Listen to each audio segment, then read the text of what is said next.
Hello guys, so today we'll be talking about more things related to reincarnation. So I basically described the absolute basics of the law of universal reincarnation in that video. That basically reincarnation is all about a soul's evolution, human and animal souls as well, and that we are more than likely were animals in the past. Animal souls evolve differently than human souls, and eventually an animal soul will realize that it's more than just an animal and will basically dissolve itself from the animal, from the with the God source, which I did not mention in that video, and that's how they said the animal. That's how they said the animal part, and they started doing intelligent life, which includes humans, it includes star seeds and other types of beings.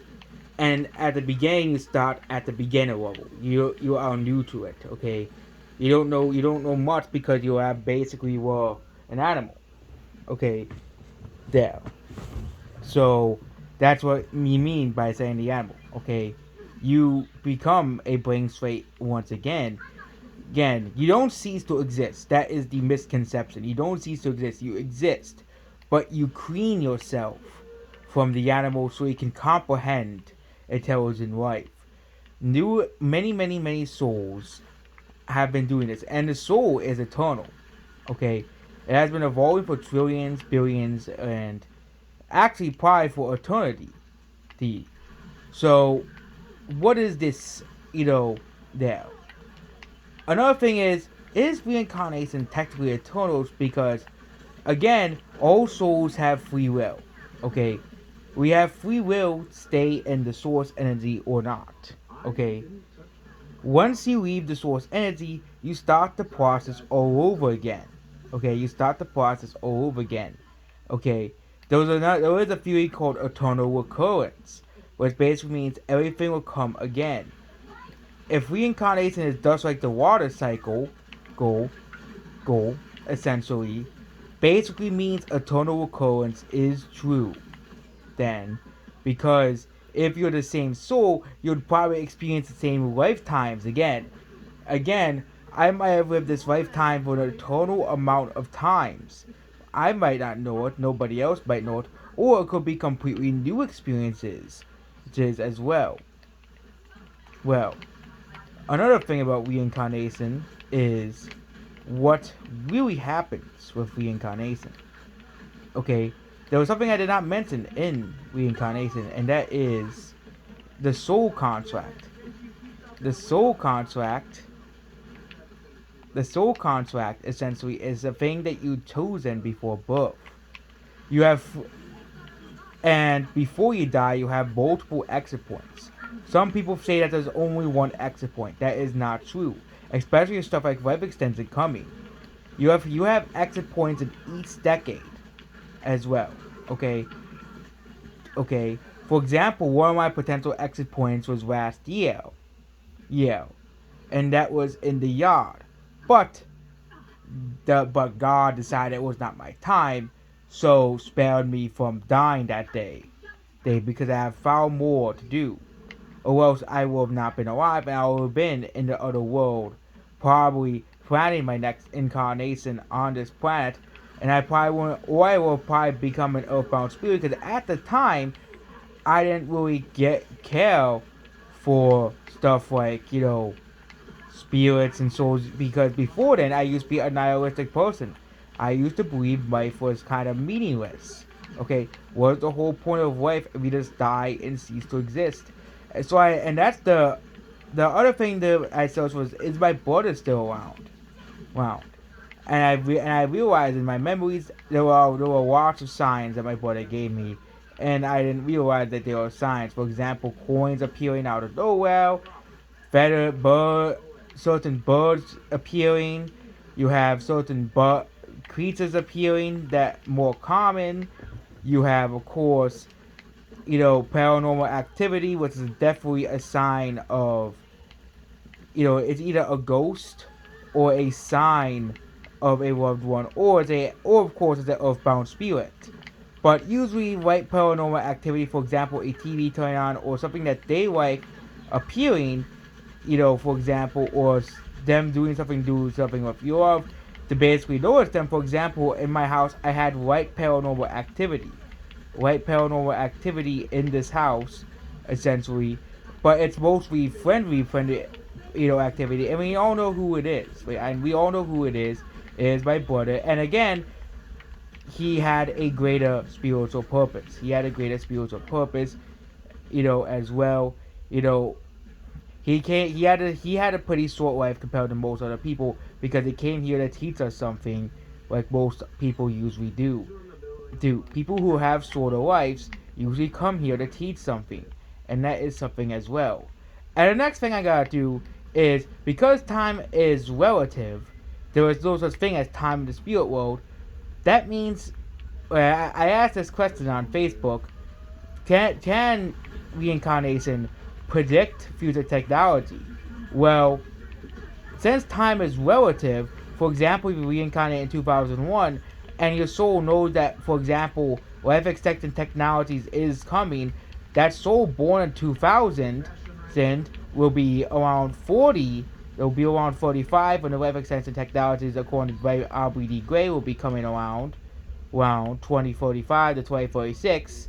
Six-way codes around 2027. So basically, souls who choose that are basically choosing a longer life, and they choose that for a purpose. For example, stuff like ending aging for good. I think stuff like ending aging is actually pretty good for the soul because first of all, the soul might be done with worrying from aging, from getting old.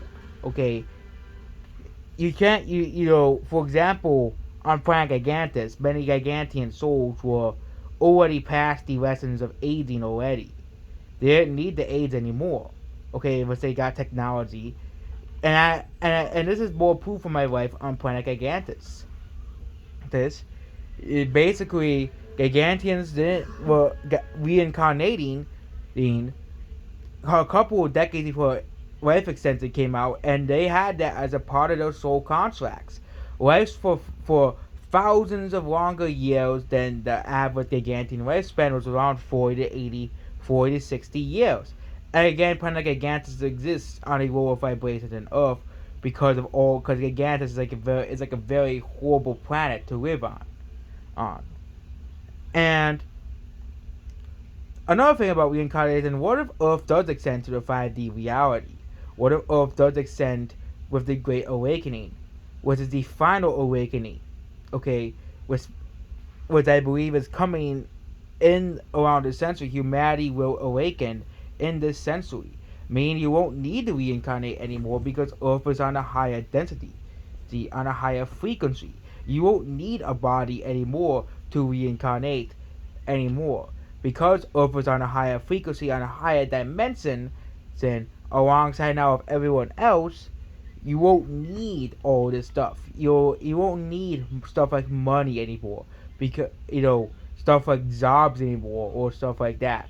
You'll basically be more of a more peaceful humanity. Okay, there will still be stuff like technology. For example, if Planet Gigantus does raise the vibration, or for example, or unfriendly alien race attacks us, I think we do need to be prepared for stuff like that.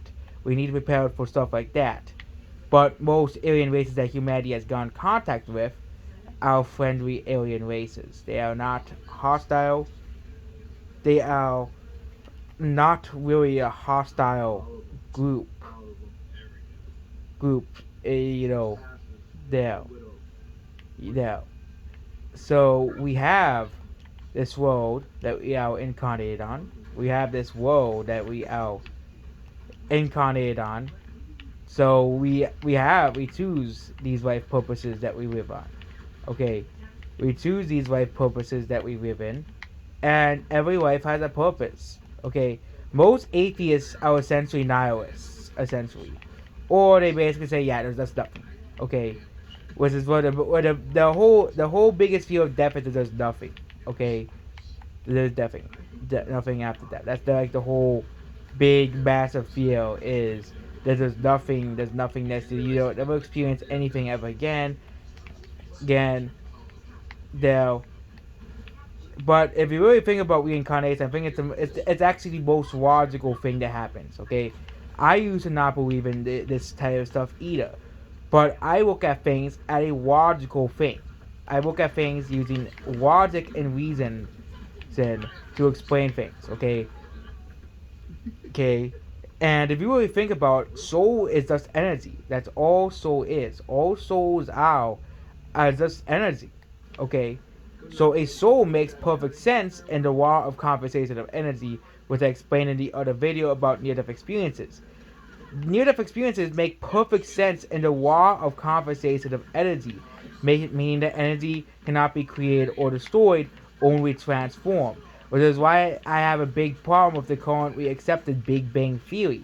The Big Bang Theory kind of does violate the law of conversation of energy, because you can't get something from nothing, because energy cannot be destroyed, and that is the big hole I call the big hole in the Big Bang Theory. Okay, the big hole in the Big Bang Theory is that energy cannot be destroyed. So how can it be created or destroyed? So there must be some kind of energy that has always existed. Okay, if the Big Bang is true, there must have been some energy that always existed and always will exist that is eternal. So, and that's what the light in near-death experiences is. It's eternal energy. It's an eternal It's an eternal energy that will always exist and will never die. And again, the first law of thermodynamics and the law of conversation of energy proves that you are eternal. You are a god. You are essentially a god as well. Okay, the pure mass of energy is the collective energy. It is an eternal energy, and we go to self-actualize ourselves through the God. Through God, which is basically a giant mass of energy. You know, and I'm telling people this, and they're asking me why, how am I so intelligent? Okay, smart people know and understand the universe. Tesla knew this, okay, 100 years ago, okay, and even Einstein said that Tesla was even smarter than him, okay. So Tesla knew this 100 years ago. The secrets to the universe is in frequencies. That is what Tesla described the universe to be about. Okay, and now we're slowly starting to discover that is the truth. For example, you have for let's just use for example spirit boxes and ghost boxes. Okay, how people are able to talk to spirits is because spirits is mostly frequency, mostly energy, mostly frequencies and energy, and it's perfectly is explained. Spirits can manipulate frequencies. Okay, manipulate frequencies. Everything is made of frequencies, of energy, frequencies of energy. Everything in this universe and this actually multiverse is made of frequencies of energy. Okay, this is uh, this is a plasma reality, a plasma and again energy reality, and again the standard model of materialist scientific socialism, atheism is they had for example there's lots of things that scientific socialism and atheism is unable to explain.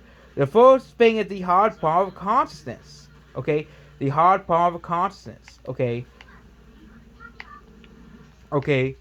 The next thing that they can't explain is, of course, near-death experiences. They can't explain near-death experiences in other similar encounters or psychic abilities. They can't explain it because psychic abilities are a violation of the laws of materialism, which again, the laws of materialism, you know, already makes no sense if you really look at the logic and the factuals of this universe. The logic and factuals of the universe, the logic and reason that I use as well. Okay, I have I started explaining reality through logic and reason. Okay, and that's why I came up with the concept of universalism. Okay, not actually people have come up with it first, but the concept of universalism is just truly it is not a it is kind of very similar to you know it's an alternative to religion. Okay, mainstream religion. Okay, it is an alternative religion to mainstream religion. There, because it's an alternative to mainstream religion, as you can hear, an alternative to mainstream religion. Essentially, this alternative to mainstream religion, universalism, is explaining all of this stuff, including like stuff like the afterlife, through logic and reason. And again, science does not do that. They do not logically explain any. They do not. Because they don't want to study things that make them wrong, and that's the whole problem with scientism, socialism, and communism, and especially scientific materialism. Scientific materialism makes no sense when you use true logic and reason. Scientific materialism makes no sense when you think of the law of compensation of energy. Okay, and you think of, oh yeah, there's some type of thing that exists of you after you die. Okay, because energy cannot die. Okay, we are all energy, and most near-death experiences support that. And now let's go back to reincarnation. Many babies, up to 2,500 studied ones of reincarnation, of kids remembering past life memories. And then you go to past life regression. Okay? Past life regression, the scientific proof for reincarnation. I believe in the next couple of decades, reincarnation will just be accepted as scientific fact. Okay? All of the evidence is overwhelming to ignore. Okay? I remember a color like past life. It's coming back and back. Okay?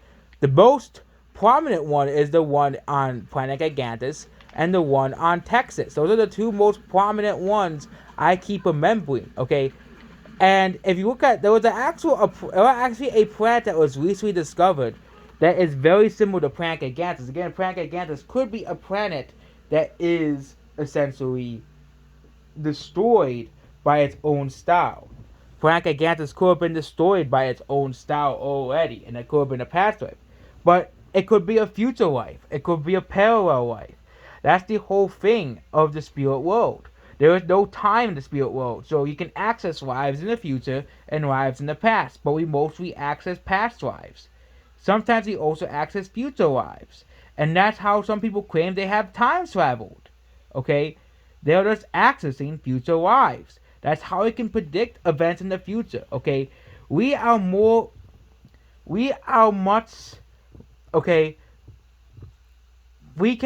people have accurately predicted the future in the past. For example, Nostradamus is a famous one. Okay, a famous person who predicted many things in the future. So, okay, and I just find it sad that many people fail to see the truth. Okay, for example, George Orwell said the people who see the truth will basically the ones that are the ones that are essentially persecuted or something like that. The ones that will be the ones that will be hated the most. The ones who tell the truth will be the ones that hate the most. And again, if you look at the Great Awakening that's currently happening, okay, people are waking up to the truth. Okay, people are waking up to the truth. Okay, near-death experiences is something that can no longer be ignored. Something that can no longer be ignored. Same thing with other similar experiences, psychic and paranormal experiences. They can no longer be ignored. Okay, same thing with psychic abilities. They do exist. They can no longer be ignored. We can no longer. That's what Tesla meant about the non-physical. The non-physical can no longer be ignored, and science believes there's no such thing as a non-physical reality, which is completely and utter bullshit. Okay, complete and utter bullshit. Okay, that science still denies, which we all know. They still deny this stuff. They still deny it. For example, Bill Nye keeps going on, oh, there's no such thing as an afterlife. It is logically impossible. Okay? Okay? So, I can say the same thing about your Big Bang Theory. Okay? About your Big Bang Theory. Because the Big Bang Theory violates the law of conservation of energy. Same thing with nothingness. Okay? There's no such thing as nothing. Okay? Because energy can never die. Energy can never die. And that is the truth. Energy can never die. Which means you are eternal. You are immortal beings of energy and light. light and energy can never die.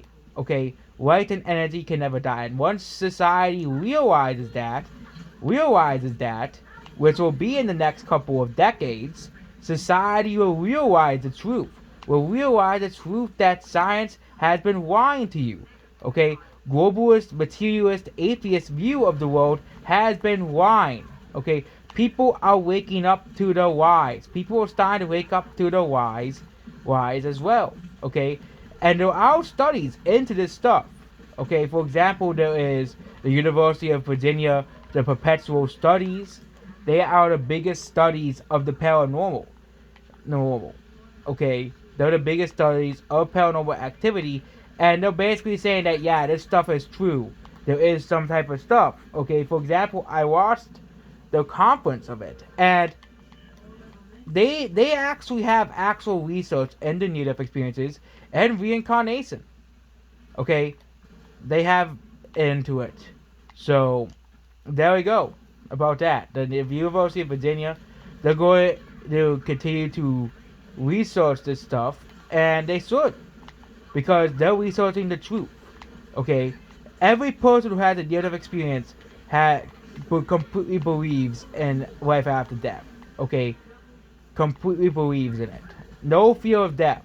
Okay, most people, which is 99% of people who had near-death experiences, have a complete lose of fear of death.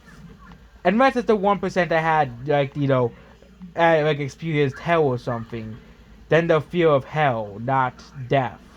Okay, there. And it's just over and again.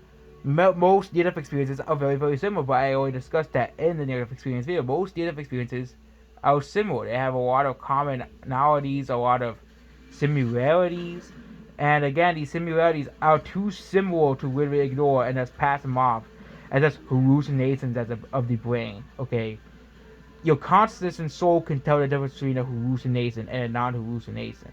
Okay, if your brain was hallucinating, you will have experienced nothing. Okay, that's the reality. Okay, your brain will have experienced nothing because hallucinations can't be experienced by nothing. Okay, it will have been nothing because it's just a hallucination. You can't see it anyways. Okay,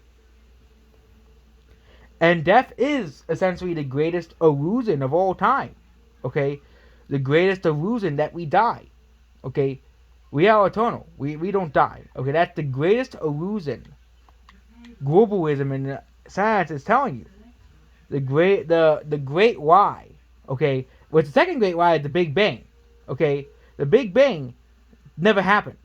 Okay, okay, it never really the generally accepted theory of the Big Bang never happened. Okay, the generally accepted theory that the universe is 14 billion years old and that time is linear and the universe existence started 14 billion years ago.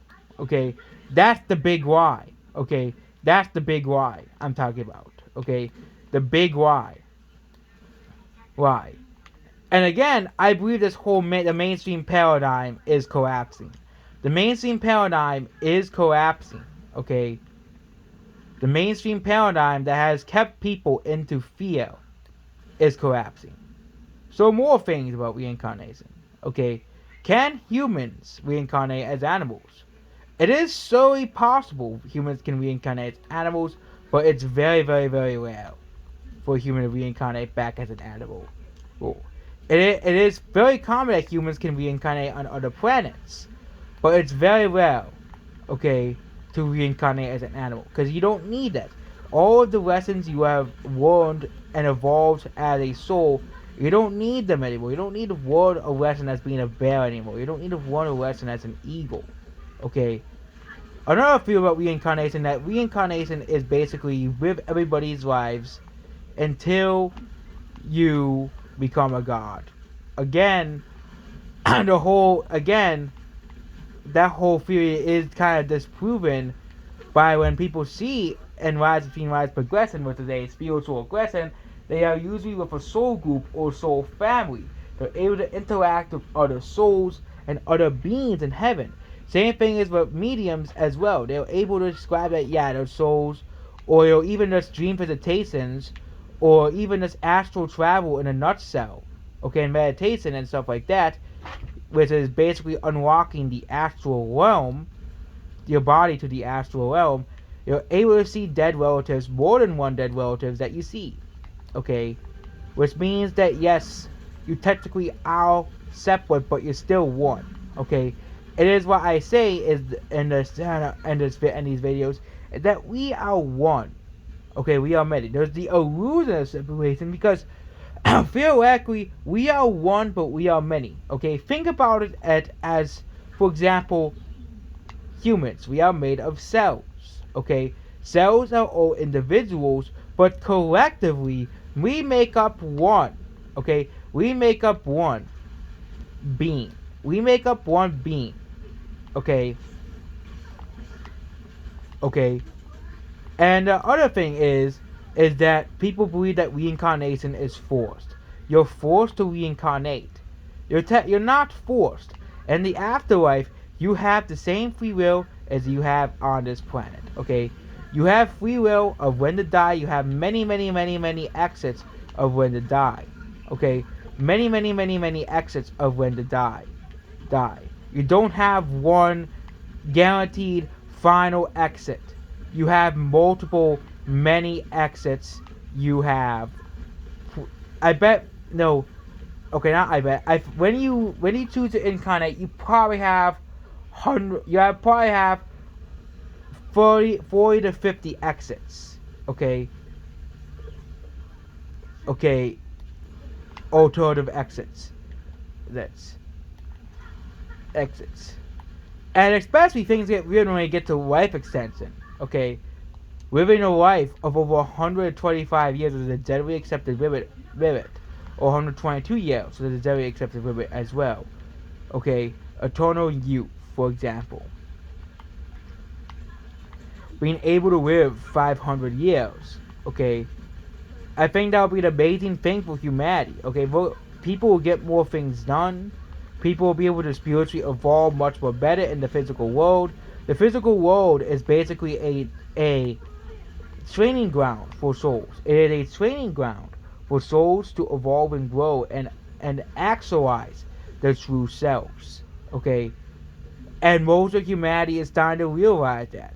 Okay, they're starting to realize that they're more than just this body. We're more than just this existence on this planet, and near-death experiences are showing that. And the internet is really a powerful tool. Okay,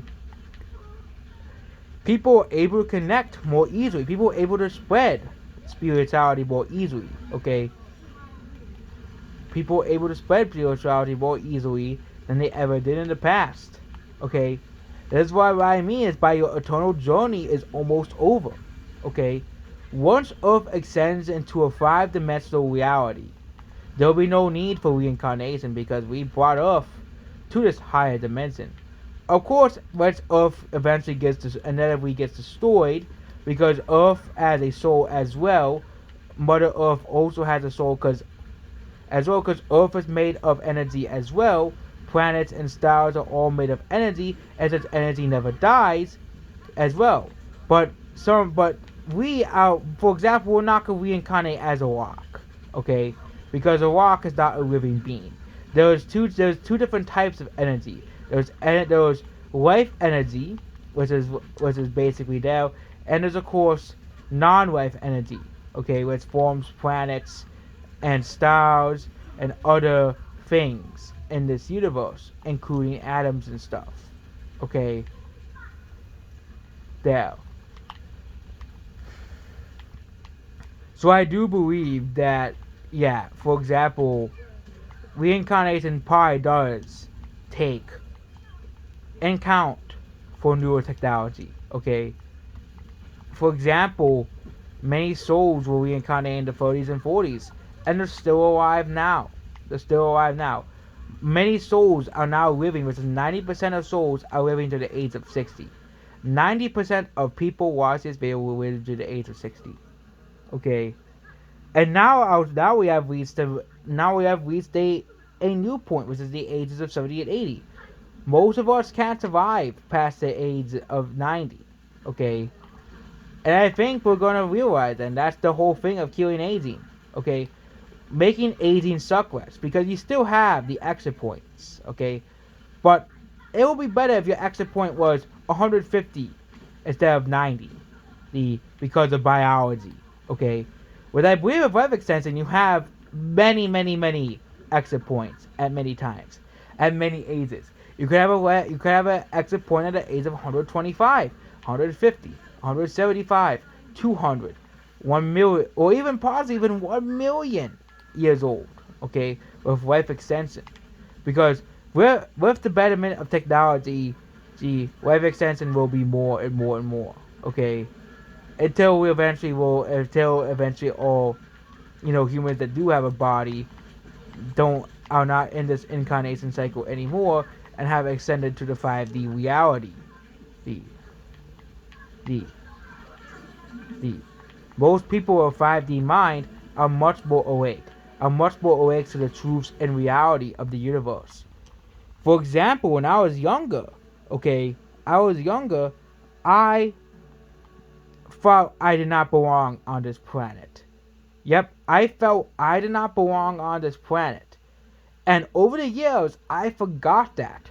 I forgot the afterlife. I forgot the truth. I forgot everything that I remember. For example, I now remember the pre-existence. I remember stuff so quote unquote pre-existence sense. Okay, you have existed before birth. You go through the veil of forgetfulness, and the whole purpose of the veil of forgetfulness is to experience the human experience to its fullest. Okay, and not worry about going back home until the days before you die.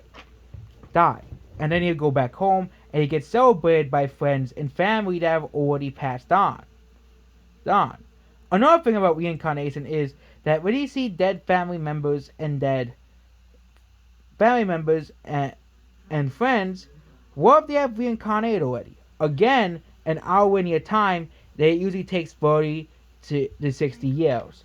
And considering that they're probably a part of your soul group and family, they're just waiting for you. Okay, because they're a part of your soul group and family. They're just simply waiting for you. Okay? They're simply waiting for you and all the other members of the soul group so you as a group can decide to reincarnate. That is the whole paradox. And even if one of the persons reincarnates, their highest selves will always be there in the spirit world.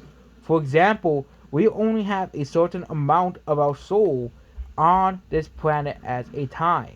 Okay? You could be living parallel lives. You could be living parallel lives at this moment as well. And the people in your soul family are likely with these parallel lives with you. Okay? Each life is an experience. Yes. So the next one is there anything past intelligence? Okay? I think there is, but it's very hard to attain because the problem is we are not perfect, and that is the big problem. Some people may never become perfect, okay, and that is extending past the physical reality.